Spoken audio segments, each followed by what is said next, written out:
از تو نابکار ستمگر بر من رنج بسیار رسیده است. چند تن از پسرانم را کشته‌ای و از مغز آنان خوراک ماران دوشت را فراهم کرده‌ای.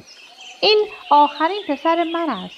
او را به من بازده و از کشتنش دست بردار. ضحاک از بیباکی و گستاخی کاوه آهنگر در شگفت شد و چاره را در آن دید که فرمان دهد تا پسرش را آزاد کند.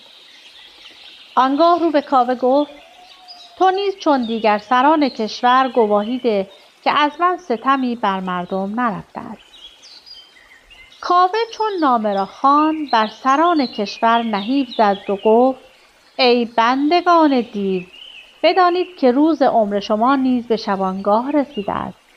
از چه به این پستی و زبونی تن داده اید و برای خوشنودی این بیدادگر از راه راستی دور شده اید؟ آنگاه از جا جست، خروشید و نامه را پاره پاره کرد و زیر پایش انداخت. دست پسرش را گرفت و خروشان و غوغا کنان از کاخ بیرون رفت. وقتی کاوه از قصر شاه بیرون رفت، مردم گرد او جمع شدند. خروشیدند و مردمان دیگر را به شورش و طغیان فراخواندند. کاوه چرم‌پاره‌ای که هنگام آهنگری به سینه‌اش می‌بست بر سر نیزه کرد و با آن مردم به سوی خانه فریدون رفتند.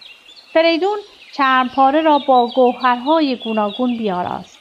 کلاه شاهی بر سر نهاد، کمر بر میان بست، پیش مادر آمد و گفت: اکنون من آماده کارزارم. برایم دعا کن و از ایزد پاک بخواه که یاریم کند. فرانک به شنیدن این سخن آب به دیده آورد.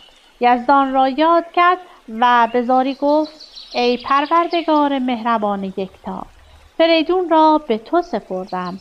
بد را از او دور گردان و یاریش کن. فریدون آماده جنگ با ضحاک شد. دو برادرش کیانوش و شادکام را فراخواند و به آنان گفت: به بازار آهنگران روید و گرزی گران را سفارش دهید.